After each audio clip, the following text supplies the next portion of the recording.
ప్రభు బలం మన ముందుంచబడి ఉన్నది. మరి ఆ బల్లపైన ఆయన శరీరమునకు సాదృశ్యమైనటువంటి రొట్టె, ఆయన రక్తమునకు సాదృశ్యమైనటువంటి ద్రాక్షరసం ఉంచబడి ఉన్నది. మరి వాటి యొక్క ప్రాముఖ్యతను మనం తెలుసుకొని మరి యోగ్యమైన రీతిలో ఆయన బల్లలో పాలు పొందడానికి మనం అందరము సిద్ధపడేవారముగా ఉందాం. అయితే అందరము కూడా మరి బైబిల్ తెరిచి 1 కొరింథీయులకు రాసిన పత్రిక 11వ అధ్యాయము 23 నుంచి 31 వరకు మనం చదువుకుందాం.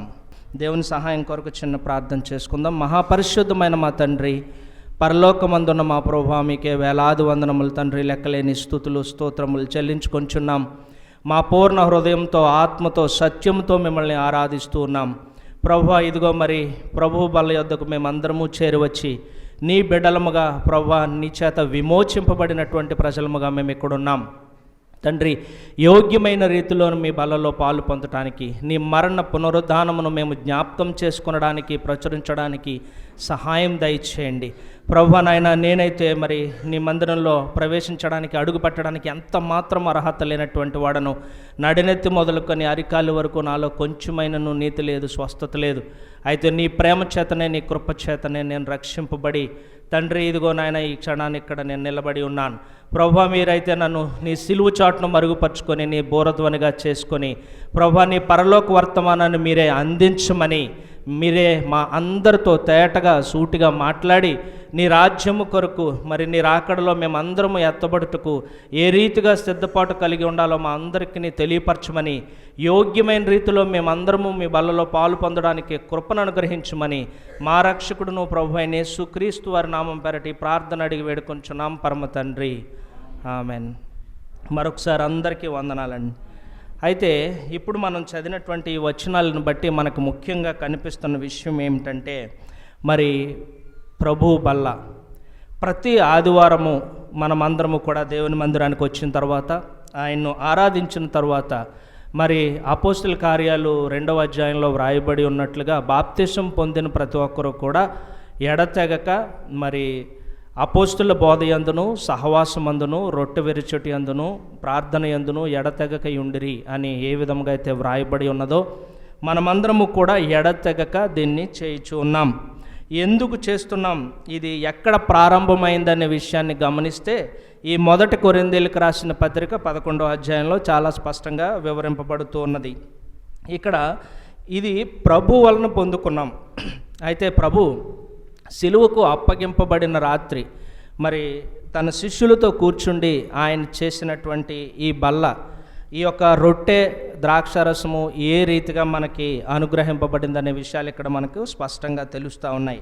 అయితే అక్కడ వ్రాయబడి ఉన్న విషయం ఏంటంటే, నేను మీకు అప్పగించిన దాన్ని ప్రభువు వలన పొందితిని.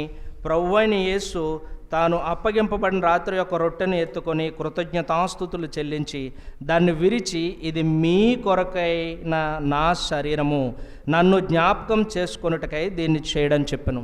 ఎవరు చెప్పారంటే క్రీస్తే, ప్రభు అయిన యేసు క్రీస్తు వారే చెప్పిన విషయం ఏంటంటే, ఈ రొట్టె మీ కొరకైనటువంటి నా శరీరము, దీన్ని జ్ఞాపకం చేసుకొనుటకై నన్ను జ్ఞాపకం చేసుకొనుటకై దీన్ని చేయుడి అని చెప్పాను.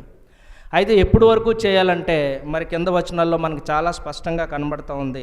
25, ఆ ప్రకారమే భోజనమైన పిమ్మట ఆయన పాత్రను ఎత్తుకొని, ఈ పాత్ర నా రక్తం వలనైన క్రొత్త నిబంధన, మీరు దీనిలోనిది త్రాగునప్పుడల్లా నన్ను జ్ఞాపకం చేసుకున్నట్టుగా దీన్ని చేయడం చెప్పాను. 26లో ఈ పాత్రలోనిది త్రాగునప్పుడల్లా ప్రభు వచ్చే వరకు ఆయన మరణమును ప్రచురించుదురు. అంటే ఆయన మరణమును మనము ప్రకటించేవారముగా ఉంటాం, మరి జ్ఞాపకం చేసుకునేవారముగా ఉంటాం. మరి క్రీస్తు మన కొరకు మరణించాడని, ఆయన మన కొరకు తన ప్రాణాన్ని పెట్టాడని, మరి పునరుద్ధానుడై లేచి ఉన్నాడనేటువంటి విషయాన్ని మనము ప్రకటించేవారముగా ఉంటాం. అయితే 27వ వచనంలో మరి ఎవరైతే అయోగ్యముగా ఈ రొట్టెను తింటారో మరి వారు శిక్షకు గురవుతారు అనే విషయం కూడా వ్రాయబడుతున్నది. కాబట్టి ఎవడు అయోగ్యముగా ప్రభు యొక్క రొట్టెను తినునో లేక ఆయన పాత్రలోనిది త్రాగునో వాడు ప్రభు యొక్క శరీరమును గూర్చియు రక్తమును గూర్చియు అపరాధి అగును. కాబట్టి ప్రతి మనుష్యుడు తన్ను తాను పరీక్షించుకొనవలెను, అలాగు చేసి ఆ రొట్టెను తిని ఆ పాత్రలోనిది త్రాగవలెను. ప్రభు శరీరమని వివేచింపక తిని త్రాగువాడు తనకు శిక్షా విధి కలుగుటకే తిని త్రాగుచున్నాడు. అయితే మనం ప్రతి వారం మరి ప్రభు బలలో చేవేస్తున్నాం, మరి రొట్టెను తీసుకుంటున్నాం, ద్రాక్షారసం తీసుకుంటున్నాం. మరి దాని యొక్క ఇంపార్టెన్స్ లేదంటే దాని యొక్క ప్రాముఖ్యత, దాని యొక్క అర్థం ఏంటి అని ఎంతమంది గ్రహించగలిగి ఉంటూ ఉన్నారు, ఎంతమంది గ్రహించి తీసుకుంటూ ఉన్నారు? మరి ఆ రొట్టెను ఎందుకు తీసుకుంటున్నాం, ఆ రొట్టెలోని ప్రాముఖ్యత ఏంటి, ఆ ద్రాక్షరసము యొక్క ప్రాముఖ్యత ఏంటి, ఏం సూచిస్తుంది అని ఎంతమంది గ్రహించగలుగుతున్నారు? ఒకవేళ మనం గ్రహించకుండా అనాలోచనగా తీసుకుంటున్నామా? ఏదో దేవుని మందిరానికి వచ్చి అందరూ తీసుకుంటున్నారు నేను తీసుకుంటున్నాను, లేదా నేను బాప్తీసం తీసుకున్నాను కాబట్టి ఇది చేయాలి అనేటువంటి ఒకవేళ అనాలోచన విధానంలో తీసుకుంటే మరి అది దేవునికి ఎంతో కోపం కలిగించేదిగా ఉంది. అంత మాత్రమే కాదు కానీ మనకు శిక్ష కలిగించే విధంగా ఉంటుంది. మరి ఈ రొట్టె ఆయన శరీరమును సూచిస్తున్నది, మన కొరకు విరవబడినటువంటి శరీరం. మత్తయి సువార్త 26:26లో కూడా ప్రభు అయిన క్రీస్తు వారు చెప్పిన మాట మనం ఒకసారి చూద్దాం. వారు భోజనం చేయుచుండగా యేసు ఒక రొట్టె పట్టుకొని దానిని ఆశీర్వదించి విరిచి తన శిష్యులకిచ్చి, మీరు తీసుకొని తినుడి, ఇది నా శరీరం అని చెప్పెను. మరియు ఆయన గిన్నె పట్టుకొని కృతజ్ఞతాస్తుతులు చెల్లించి వారికి ఇచ్చి, దీనిలోనిది మీరు అందరూ త్రాగుడి, ఇది నా రక్తము, అనగా పాప క్షమాపణ నిమిత్తము అనేకుల కొరకు చిందింపబడుచున్న నిబంధన రక్తము. ఆయన సిలువుకు అప్పగింపబడక మునుపే, అంటే ఆ అప్పగింపబడేటువంటి రాత్రి ఆయన తన శిష్యులతో కూర్చుండి మరి చేసినటువంటి విషయాన్ని మనము ఇక్కడ చూస్తూ ఉన్నాం. మరి ఆ రొట్టెను గురించి, ఆ ద్రాక్షారసం గురించి ప్రభు తన శిష్యులకి ఇచ్చి, ఇది మీరు జ్ఞాపకం చేసుకొనడానికి, లేదంటే ప్రభు వచ్చేంతవరకు నేను తిరిగి మళ్ళీ ఈ లోకానికి వచ్చేంతవరకు కూడా మీరు జ్ఞాపకం చేసుకున్నట్టుగా దీన్ని చేయడం చెప్పాను. అయితే ఆనాడు అపోస్తుల బోధ ద్వారా ప్రారంభమైనటువంటి బల్ల ఇంతవరకు కొనసాగుతుంది కాబట్టే ఈ లోకంలో కొద్దిమంది మరి క్రైస్తవులుగా ఉన్నారు, సువార్త అందింపబడింది, ఆ వాక్యానుసారంగా ప్రభు బలలో చేవేస్తూ ఉన్నాం కాబట్టే ఆయన మరణ పునరుద్ధానాన్ని మనం జ్ఞాపకం చేసుకుంటూ ఉన్నాం. ఒకవేళ ఈ ప్రభు బల్ల అనేటువంటి విషయం మన ముందు ఉంచబడకపోతే, ఆయన మన కొరకు మరణించాడనే విషయము, ఆయన శరీరం మన కొరకు గాయపరచబడిందనే విషయము, ఆయన రక్తం మన కొరకు చిందింపబడిందనే విషయం మనం బహుశా జ్ఞాపకం ఉంచుకొనకపోదుమేమో. మరి 2024 సంవత్సరాల క్రితం ఆయన చేసిన ఆ సిలువు కార్యాన్ని మనం ఇంతవరకు జ్ఞాపకం చేసుకుంటూ ఉన్నాం. ఆయన ఇచ్చినటువంటి ఆజ్ఞను గైకొని, క్రీస్తు ఇచ్చినటువంటి ఆ మాటను గైకొని మనమందరము ప్రభు బలలో పాలు పొందుతూ ఉన్నాం. అయితే ఈ ప్రభు బలలో పాలు పొందే ముందు మనలను మనం పరీక్షించుకొనవలసిన వారముగా ఉన్నాం. ఏం పరీక్షించుకోవాలి, ఎలా పరీక్షించుకోవాలనేటువంటి విషయాన్ని కూడా ఈరోజు మనం జ్ఞాపకం చేసుకుందాం. అవిశ్వాసం నుండి విశ్వాసంలోనికి, విశ్వాసంలో నుంచి పరిపక్వతలోనికి, పరిపక్వత నుంచి నాయకత్వంలోనికి ఎలా నడిపింపబడాలనే విషయాలను మనం చాలా ధ్యానించాం. చాలా వచనాల ద్వారా, చాలా సేవకుల ద్వారా అనేక విషయాలను మనం తెలుసుకున్నాం. అయితే విశ్వాసంలో ఉన్నవారు అవిశ్వాసంలోకి పడిపోయే ప్రమాదం కూడా ఉంది. విశ్వాసంలో ఉన్నవారు అవిశ్వాసంలోనికి పడిపోయే ప్రమాదం కూడా ఉంది. ఆ ప్రమాదం నుంచి ఎలా తప్పింపబడాలి అనే విషయాన్ని ఈరోజు మనం జ్ఞాపకం చేసుకుందాం. అయితే ఒకవేళ మరి విశ్వాసం నుంచి తిరిగి అవిశ్వాసంలోకి పడిపోతే ఉండేటువంటి శిక్ష లేదంటే ప్రమాదం ఏంటి అనే విషయాలను కూడా మనం జ్ఞాపకం చేసుకుందాం. మరి ఒకసారి హెబ్రీలకు రాసిన పత్రిక 6వ అధ్యాయము 4వ వచనం చూద్దాం. ఒకసారి వెలిగింపబడి పరలోక సంబంధమైన వరమును రుచి చూచి పరిశుద్ధాత్మలో పాలివారై దేవుని దివ్య వాక్యమును రాబోవు యుగ సంబంధమైన శక్తుల ప్రభావమును అనుభవించిన తరువాత తప్పిపోయిన వారు తమ విషయములో దేవుని కుమారుని మరలా సిలువ వేయుచు బాహాటముగా ఆయనను అవమానపరుచుచున్నారు గనుక మారు మనసు పొందునట్లు అట్టి వారిని మరలా నూతనపరచుట అసాధ్యము. ఈ వాక్య సారాంశం ఏంటంటే, మరి అపోస్తల కార్యాలు 2వ అధ్యాయంలో వివరింపబడినప్పుడు, అక్కడ సువార్త ప్రకటింపబడినప్పుడు ఇంచుమించుగా 3,000 మంది మరి ఈ శిష్యులను అడిగారు, ఈ పరిస్థితిలో అయ్యో ఏం చేయాలి అన్నప్పుడు, మీరందరూ క్రీస్తు నామమున బాప్తిసం పొందుడి, మూర్ఖులకు ఈ తరము వారికి వేరే జీవించుడి, మరి క్రీస్తు ఆజ్ఞలను గైకొని జీవించుడి అని అక్కడ చెప్పినప్పుడు వారందరూ బాప్తిసం పొంది ఉన్నారు. అయితే బాప్తిసం పొందినప్పుడు మరి మన పాపములను ఒప్పుకొని విడిచిపెట్టిన వారమై ఉంటాం. మరి బాప్తిసం పొందిన తర్వాత, పాత జీవితాన్ని విడిచిపెట్టిన తర్వాత, అంటే ఈ వాక్యం ప్రకారంగా ఒక్కసారి వెలిగింపబడిన తరువాత, అక్కడ దేవుని వాక్యంలో వారందరూ కూడా పరిశుద్ధాత్మను వరం పొందుదురు అనేటువంటి విషయం, ఎవరైతే బాప్తిసం పొందుతూ ఉన్నారో వారందరూ కూడా పరిశుద్ధాత్మను వరం పొందుదురని అక్కడ అపోస్తలుల కార్యాల్లో వ్రాయబడి ఉంటుంది. అదే మాట ఇక్కడ మనకు కనబడుతూ ఉంది. పరిశుద్ధాత్మలో పాలివారై, అంటే ఎందరైతే బాప్తిసం పొంది ఉన్నారో వారందరూ కూడా క్రీస్తే నా స్వంత రక్షకుడు అని అంగీకరించి మన పాపములను ఒప్పుకొని విడిచిపెట్టి బాప్తిసం పొంది ఇప్పుడు మరి ఆయన రాజ్య నిరీక్షణ కొరకు, ఆయన రాజ్యంలో ఉండాలని నిరీక్షణ కలిగి జీవిస్తున్న మనము వెలిగింపబడి పరిశుద్ధాత్మ వరం పొందుకొని తిరిగి తప్పిపోతే వాళ్ళు రక్షింపబడటం అంట అసాధ్యమంట. ఈ వచనం ఆఖరి భాగంలో అదే కనబడతా ఉంది. అంత మాత్రమే కాదు, ఒకరు రక్షింపబడి తిరిగి ఆ మార్గం నుండి తొలగిపోతే మరి వారి క్రియల ద్వారా క్రీస్తును మరలా సిలువ వేయవారుగా ఉన్నారు. అక్కడ ఉన్న విషయం ఏంటంటే, దేవుని దివ్య వాక్యమును రాబో యుగ సంబంధమైన శక్తుల ప్రభావమును అనుభవించిన తరువాత తప్పిపోయిన వారు తమ విషయంలో దేవుని కుమారుని మరలా సిలువ వేయచ్చు. అయితే ఒకసారి రక్షింపబడిన తర్వాత మరలా మనం తప్పిపోతున్నప్పుడు మరలా మనం సిలువ వేస్తున్నామంట. మరలా మన కొరకు మనము క్రీస్తుని బాధ పెట్టేవారముగా ఉన్నాం. అయితే యెషయా గ్రంథంలో 53:4 నిశ్చయముగా అతడు మన రోగములను భరించెను, మన వ్యసనములను వహించెను, అయినను మొత్తబడిన వానిగాను, దేవుని వలన బాధింపబడిన వానిగాను, శ్రమ నొందిన వానిగాను మనం అతన్ని ఎంచితిమి. 5వ వచనం కూడా చదువుకుందామండి. మన అతిక్రమ క్రియలను బట్టి అతడు గాయపరచబడిను, మన దోషములను బట్టి నలుగగొట్టబడెను, మన సమాధానార్థమైన శిక్ష అతని మీద పడెను, అతడు పొందిన దెబ్బల చేత మనకు స్వస్థత కలుగుచున్నది. అయితే మనం పొందవలసిన శిక్ష, ఏ అపరాధములైతే, ఏ పాపమైతే మనం చేశామో, మరి ఏ రీతిగా అయితే దేవునికి విరుద్ధంగా మనం జీవించామో, దేవునికి మరి కోపం కలిగించే విధంగా, ఆయనకు ఆయాస్కరంగా ఏ విధంగా అయితే మనం జీవించామో అందును బట్టి మనం పొందవలసిన శిక్ష అంతటినీ కూడా ఆయన కుమారుడైన క్రీస్తు పైన మోపబడి ఉన్నది. ఆయన ఉచితమైనటువంటి ప్రేమ ద్వారాను కృప ద్వారాను ఆ శిక్ష మన నుండి తొలగింపబడి ఆయన పైన మోపబడి ఇప్పుడు ఆయన కృప ద్వారా మనం రక్షింపబడ్డాం. మనకి శిక్ష లేదు. మరి రక్షింపబడినటువంటి మనము ఆయన రాజ్యములో తిరిగి దేవునితో కలిసి నివసింపబోతూ ఉన్నాం.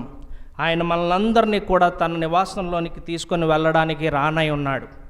అయితే ఎంతమంది మనలో మనము సిద్ధముగా ఉన్నాం?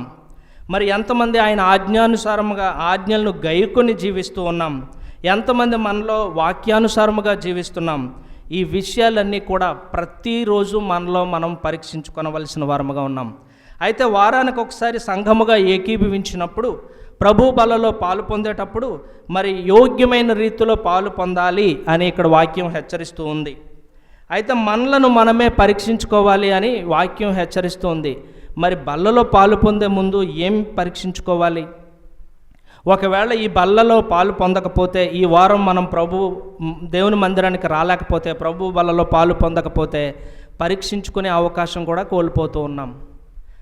ఒకవేళ మరి ఈ వారం రోజుల్లో ఏ బలహీనతలు నాలో ఉన్నాయి, ఎక్కడ నేను పడిపోయానో, మరి ఏ పరిస్థితిలో నేను ఉన్నాను అని పరీక్షించుకునే అవకాశం ఎక్కడుంది? యోగ్యమైన రీతిలో అంటే అందరూ నీతిమంతులుగానే ఉండి నీతిమంతులుగానే అందులో పాలు పొందాలని కాదు, కానీ మరి మనలో ఏ బలహీనతలు ఉన్నాయో వాటిని పరిశీలన చేసుకొని మరి వాటి నుండి జయం పొందడానికి లేదా అపవాదిని జయించడానికి మరి దేవుని యొద్ద మనం విజ్ఞాపనం చేసుకున్న వారమై మరి పరీక్షించుకొని సరిచేసుకొనుచు మరి వాక్యం ద్వారా బలపరచబడుతూ యోగ్యమైన రీతిలో బలలో పాలు పొందేవారముగా ఉండాలి. అయితే ప్రభు బలలో పాలు పొందుతున్న మనము ఆయనకి ఇష్టముగా జీవించగలుగుతున్నామా? మరి ఆయనకి ఇంకా వ్యతిరేకమైనటువంటి క్రియలు ఏమైనా ఉన్నాయా అని ప్రతిసారి కూడా మనము పరీక్షించుకునే విధంగా ఉండాలి. ప్రభు బలలో పాలు పొందేవారు లోకపు బలలో కూడా పాలు పొందేవారుగా ఉండకూడదు. ఈ మాట 1 కొరింథీయులకు రాసిన పత్రిక 10వ అధ్యాయం 21వ వచనంలో మనకు కనబడుతూ ఉంది. 10వ అధ్యాయము 21, మీరు ప్రభు పాత్రలోనిది దయ్యముల పాత్రలోనిది కూడా త్రాగనేరరు. ప్రభు బల్ల మీద ఉన్న దానిలోను దయ్యముల బల్ల మీద ఉన్న దానిలోను కూడా పాలు పొందనేరరు. అంటే 2 రకాల జీవితం మనలో ఉండకూడదు.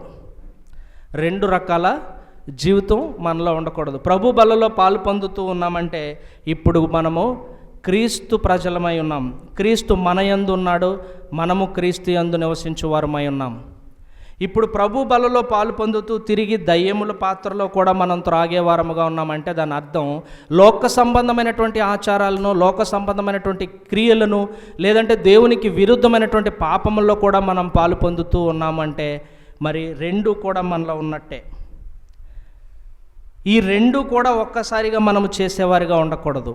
అందును బట్టి ప్రభు బలలో పాలు పొందే ముందు మనలను మనము వ్యక్తిగతంగా పరిశీలించుకునే వారముగా ఉండాలి. మన విశ్వాస జీవితం ఏ రీతిగా ఉన్నది అనేటువంటి విషయాలను మనం పరిశీలించుకునే వారముగా ఉండాలి. ఒకవేళ పరిశీలన లేకుండా అయోగ్యంగా పాలు పొందితే మరి మనమందరము కూడా అందువలనే అనేకులు మీలో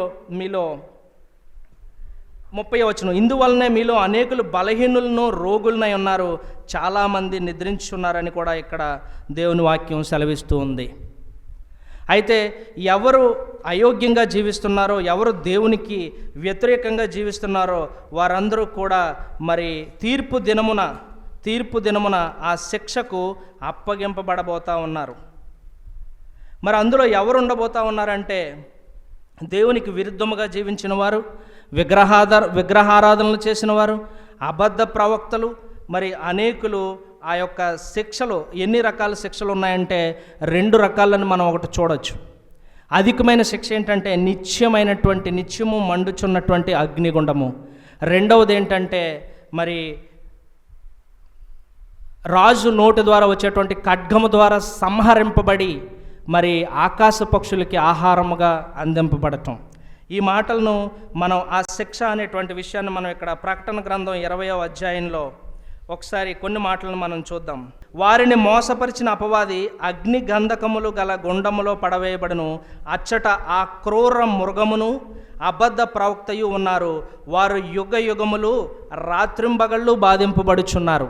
అగ్నిగుండమంట యుగ యుగములు రాత్రింబగళ్ళు అగ్నిగుండం మండుచునే ఉంటుంది. అలాగే 20:14-15 మరణమును మృతుల లోకమును అగ్నిగుండములో పడవేయబడును. ఈ అగ్నిగుండము 2వ మరణము. ఎవని పేరైనను జీవ గ్రంథమందు వ్రాయబడినట్టు కనబడిన ఎడల వాడు అగ్నిగుండములో పడవేయబడును. ఎవరి పేరైతే జీవగ్రంథంలో వ్రాయబడి ఉండలేదో మరి వారంట అగ్నిగుండంలో పడవేయబడతారు. అది పై వచనంలో మనం చూసినట్లుగా యుగ యుగములు కూడా మండుచున్నటువంటి అగ్నిగుండము. అక్కడ అగ్ని ఆరదు, పురుగు చావదు, నిత్యమైనటువంటి వేదన. అయితే ఆ వేదన నుంచి తప్పింపబడాలి అని అంటే మన పేర్లు జీవగ్రంథంలో వ్రాయబడి ఉండాలి. మనము క్రీస్తులో జీవించే వారముగా ఉండాలి. క్రీస్తు మన యందు నిలిచి ఉన్నవారుగా ఉండాలి. మరి క్రీస్తు మన యందు నిలిచి ఉన్నట్లయితే మనము నిత్యము జీవించే వారముగా ఉంటాం.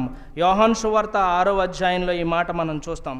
51వ వచనం, పరలోకము నుండి దిగి వచ్చిన జీవాహారమును నేనే, ఎవడైనను ఈ ఆహారం భుజించితే వాడెల్లప్పుడూ జీవించును, మరియు నేనిచ్చు ఆహారము లోకమునకు జీవము కొరకైన నా శరీరమే అని మీతో నిశ్చయముగా చెప్పుచున్నాను.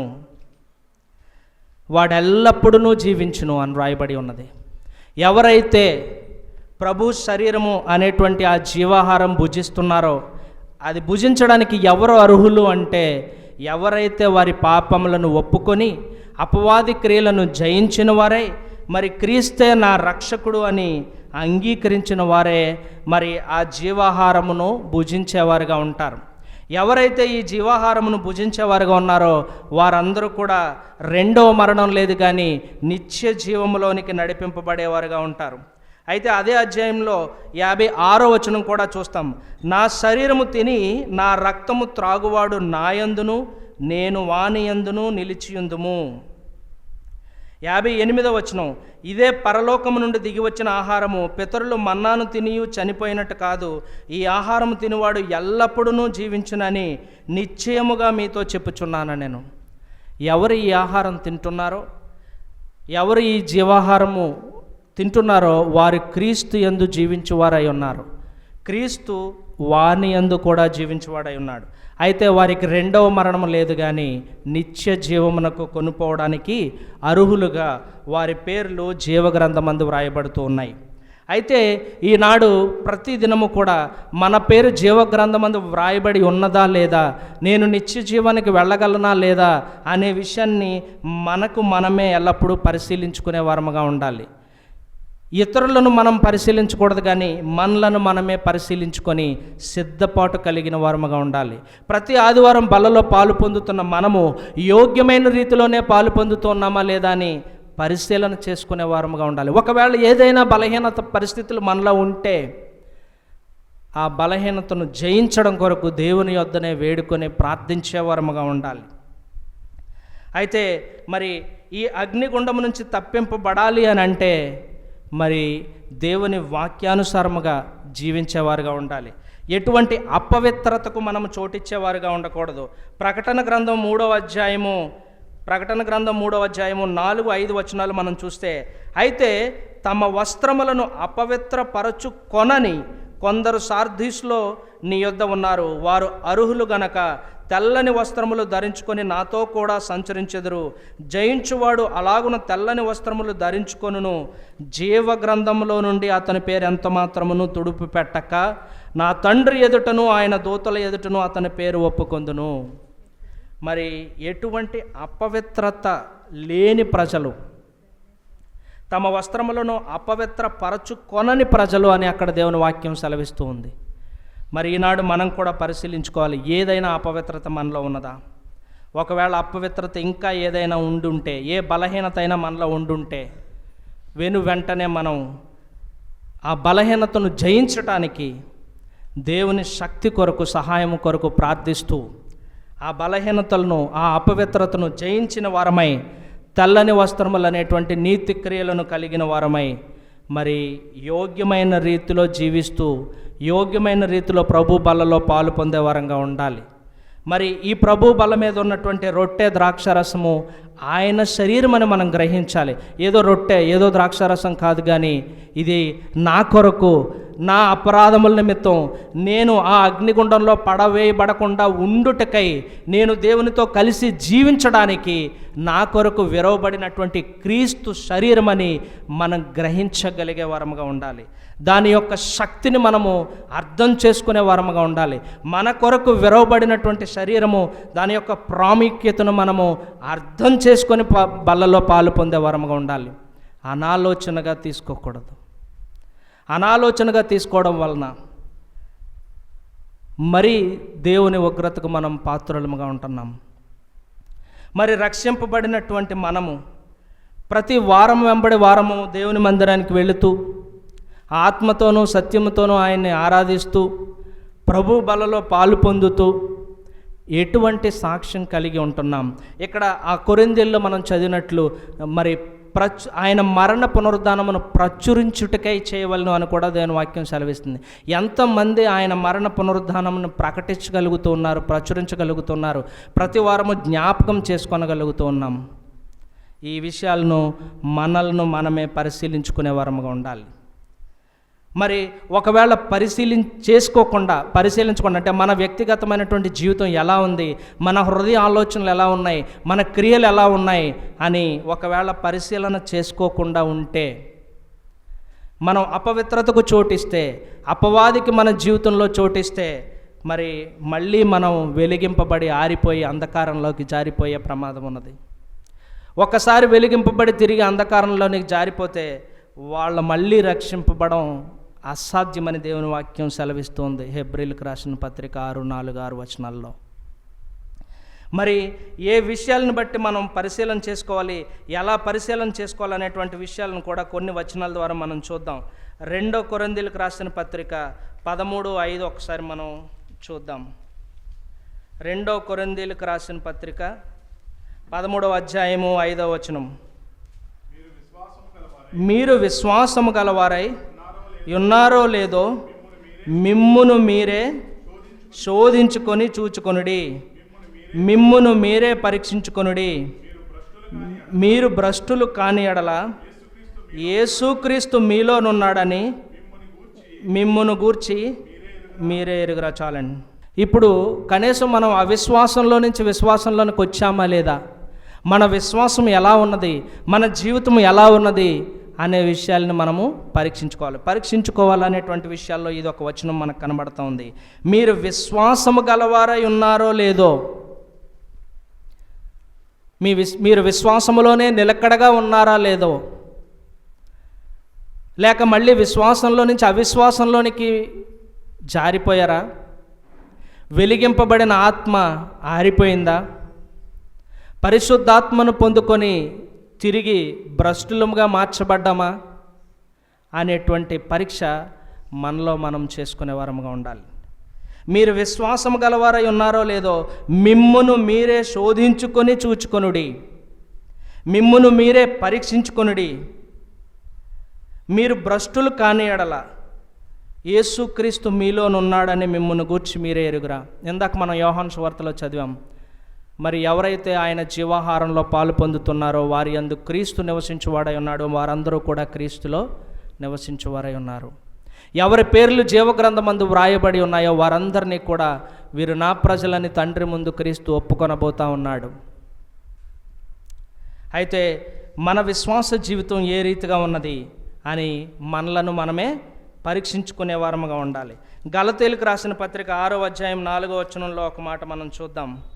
ప్రతి వాడును తాను చేయు పనిని పరీక్షించి చూచుకొనవలెను, అప్పుడు ఇతరుని బట్టి కాక తనను బట్టియే అతనికి అతిశయం కలుగును. చాలండి. ప్రతి ఒక్కరు కూడా మరి క్రీస్తును ఎరిగిన వారందరూ, క్రీస్తే నా రక్షకుడు అని అంగీకరించిన వారందరూ, దేవుని వాక్యానుసారముగా జీవిస్తున్న ప్రతి ఒక్కరూ కూడా, ప్రభు బలలో పాలు పొందుతున్న ప్రతి ఒక్కరూ కూడా పరీక్షించుకొనవలసినటువంటి ఇంకొక విషయం ఏంటంటే, ప్రతి వాడు కూడా తాను చేయు పనిని, మనం ఏం పని చేస్తున్నాం, మనం ఎలా జీవిస్తున్నాం, మనం ఎక్కడ నడుచుకుంటున్నాం, ఎక్కడికి వెళుతున్నాం, మనం వెళుతున్న ప్రదేశం ఏంటి, మనం చేస్తున్న పని ఏంటి, మన తలంపులేంటి, మన ఆలోచనలు ఏంటి, మన క్రియలు ఏంటి, మన జీవితం ఏంటి, మన కుటుంబం ఏంటి, మనం ఉంటున్న వాతావరణం ఏంటి, ప్రతి విషయంలో కూడా, మనం చేస్తున్న ప్రతి పనిలో కూడా పరీక్షించుకునే వారంగా ఉండాలి.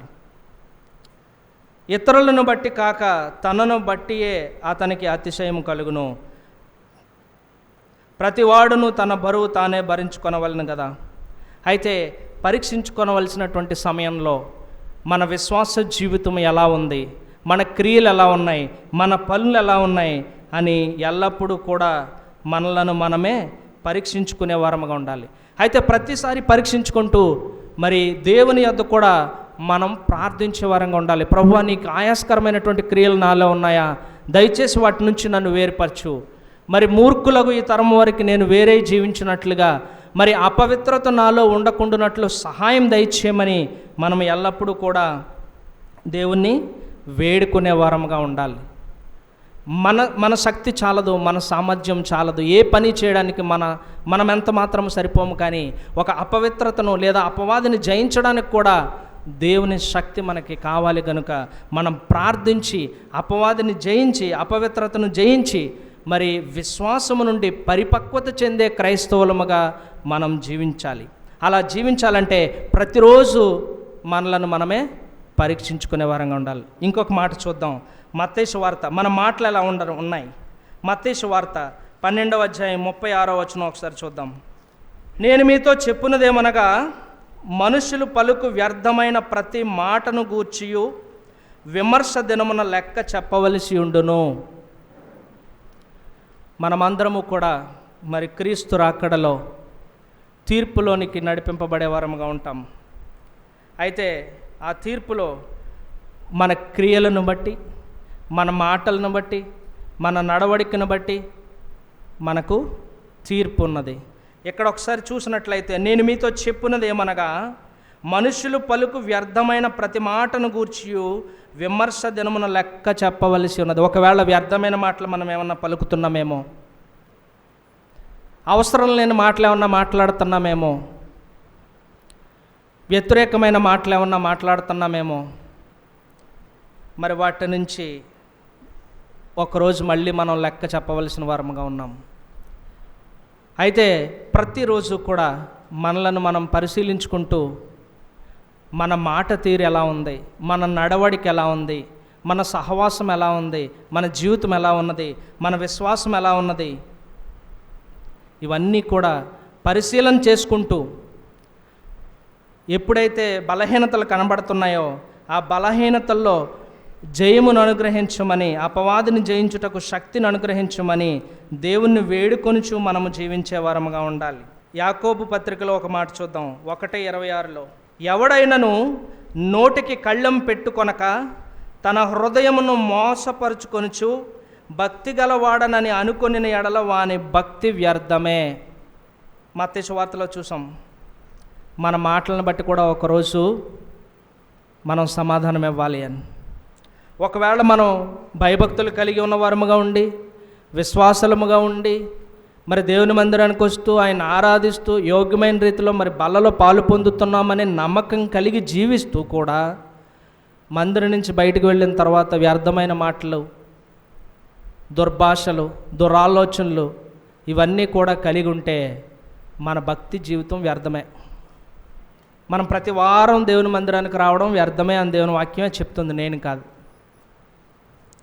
ఎవడైనాను నోటికి కళ్ళెం పెట్టుకొనక తన హృదయమును మోసపరుచుకొనుచు, అంటే హృదయాన్ని మోసపరుచుకున్నాం అంటే, నేను బాగానే ఉన్నాను కదా, నేను క్రిస్టియన్నే కదా, నేను ప్రతిరోజు వాక్యం చదువుకుంటున్నాను కదా, నేను దేవునికి ఇష్టపూర్వకంగానే జీవిస్తున్నాను మనల్ని మనమే మోసం చేసుకొనుచు, మరి కొన్ని మార్లు మనం వ్యర్థమైన మాటలు మాట్లాడితే మనలను మనమే మోసం చేసుకుంటున్నాం, వేరే వాళ్ళని కాదు. ఒకవేళ అలాంటి 2 రకాలైనటువంటి జీవితాలు మనలో ఉంటే ఆ భక్తి జీవితం వ్యర్థమే. తన హృదయమును మోసపరుచుకొనుచు భక్తి గలవాడనని అనుకొనిన ఎడల వాని భక్తి వ్యర్థమే. మరి ఎలాంటి జీవితం మనం కలిగి ఉంటున్నాం, ఎలాంటి క్రియలు మనం కలిగి ఉంటున్నాం అనేటువంటి విషయాలను మనమే పరిశీలన చేసుకోవాలి. అయితే వారం వెంబడి వారము దేవుని మందిరానికి వస్తున్నటువంటి మనము పరిశీలన చేసుకోవాలని దేవుని వాక్యం అనేక మార్లు అనేక విధాలుగా హెచ్చరిస్తూనే ఉంది. ప్రసంగి 5:1, నీవు దేవుని మందిరమునకు పోవునప్పుడు నీ ప్రవర్తన జాగ్రత్తగా చూచుకొనుము. బుద్ధిహీనులు అర్పించినట్లుగా బలి అర్పించుట కంటే సమీపించి ఆలకించుట శ్రేష్టము. వారు తెలియకయే దుర్మార్గపు పనులు చేయుదురు. నీవు దేవుని సన్నిధిని అనాలోచనగా పలుకుటకు నీ హృదయమును త్వరపడనీయక నీ నోటిని కాచుకొమ్ము. దేవుడు ఆకాశమందున్నాడు, నీవు భూమి మీద ఉన్నావు, కావున నీ మాటలు కొద్దిగా ఉండవలెను. మరి దేవుని మందిరానికి వెళుతున్నాం, వాక్యం వింటున్నాం, బల్లో పాలు పొందుతున్నాం, దేవుడు మనకి ఇచ్చిన సంపాదనలో కొంత కానుక ఇచ్చేసి వెళ్ళిపోతున్నాం. దేవునికి కావాల్సింది కానుక కాదు, ఈ భూమి మీద 1 గంట సమయం కాదు, కానీ నీ హృదయం కావాలి, నీ ఆత్మ దేవునికి కావాలి, నీవు దేవునికి కావాలి. ఆయనతో నీవు కలిసి ఉండాలని దేవుడు ఆశపడుతూ ఉన్నాడు. ఎందరి పేర్లైతే జీవగ్రంథమందు వ్రాయబడి ఉన్నాయో వారి నివాసం దేవునితో ఉండబోతా ఉన్నది. ఎవ్వరూ నశించిపోకూడదు, ఎవ్వరూ అగ్నిగుండంలో పడకూడదు అని దేవుడు ఆశ కలిగి మన కొరకు మనం పొందవలసినటువంటి శిక్ష అంతటినీ కూడా ఆయన అనుభవించి, మరి ఆయన ఉచితమైనటువంటి ప్రేమ చేతను కృపచేతను ఆయన రాజ్య వారసులుగా మనల్ని చేసుకోవాలని ఆశపడుతూ ఉన్నాడు. మరి రక్షింపబడిన వారు, క్రమంగా దేవుని మందిరానికి వస్తున్నవారు ఎటువంటి ప్రవర్తన కలిగి ఉంటున్నాం? ప్రతిరోజు దేవుని వాక్యాన్ని చదవగలుగుతున్నామా? వ్యక్తిగతమైన ఆరాధన చేయగలుగుతున్నామా? ప్రతిరోజు దేవుని మీద ఆధారపడి ప్రార్థన చేయగలుగుతున్నామా? ఆయన ఆశీర్వాదం పొందుకోగలుగుతున్నామా? ఆయన రాజ్యంలో నేను ఉంటాననేటువంటి దృఢమైన విశ్వాసం మనం కలిగి ఉంటున్నామా? లేక ఇంకా ఆయనకు వ్యతిరేకమైనటువంటి ఆయాసకరమైనటువంటి జీవితాన్నే కొనసాగిస్తూ ఉన్నామా? ఒకవేళ మనలను మనమే మోసగించుకుంటూ నేను విశ్వాసిని, నేను రక్షింపబడ్డానని తిరిగి మనల్ని మనం మోసం చేసుకుంటూ లోకానుసారంగా జీవిస్తే ఆ జీవితము, ఆ భక్తి వ్యర్థమని దేవుని వాక్యం సెలవిస్తుంది. ఎక్కడ కూడా వ్రాయబడినట్లుగా నీవు దేవుని మందిరమునకు పోవునప్పుడు నీ ప్రవర్తన జాగ్రత్తగా చూచుకొనము. నేను ఒక్క మాట ఆఖరిగా చెప్పాలనుకుంటున్నాను. దేవుని మందిరానికని కాదు, కానీ మనమున్న ప్రతి స్థలమందు కూడా మన ప్రవర్తన జాగ్రత్తగా చూసుకోవాలి. దేవునికి ఇష్టపూర్వకంగా అనుకూలంగా మనం జీవించగలుగుతున్నామా లేదా? లేదంటే దేవుణ్ణే అడుగుదాం, ప్రార్థన చేద్దాం. ఆయన సహాయం చేతనే అపవాదిని జయించుటకు శక్తిని అనుగ్రహించమని ఆయనకి ఇష్టపూర్వకంగా జీవించే వారముగా ఉండాలి. ఆయనకు మాదిరిగా జీవించాలి. మరి ఆయన మన పట్ల చూపించినటువంటి ప్రేమను మనం అనేకులకు ప్రకటించే వారముగా ఉండాలి. అనేకుల పట్ల ప్రేమ కలిగి ఈ సువార్త అనేకులకు అందింపబడి, అనేకులు రక్షింపబడి, అనేకుల పేర్లు జీవగ్రంథంలో లిఖింపబడినట్లు మనము కూడా బాధ్యత కలిగి ఆయన మరణ పునరుద్ధానాన్ని ప్రకటించేవారముగా, ప్రచురించేవారముగా ఉండాలి. మరి ఇన్ని రకాలుగా మనం ప్రతి వారము లేదా ప్రతిరోజు మనలను పరీక్షించుకొని, మనలను మనమే వ్యక్తిగతంగా పరిశీలించుకొని, ఏ బలహీనతలైనా ఉన్నట్లయితే వాటి కొరకు ప్రార్థన చేసుకొని, మరి యోగ్యమైన రీతిలో ప్రభు బలలో పాలు పొందేవారముగా ఉండాలి. అంతే తప్ప అనాలోచనగా పాలు పొందితే అది దేవునికి ఇష్టమైనది కాదు. మరి ఇంకా అధికమైన శిక్షకు మనం పాత్రలమవుతున్నాం. దేవుడి కొద్ది మాటలు దీవించును గాక. ఆమెన్.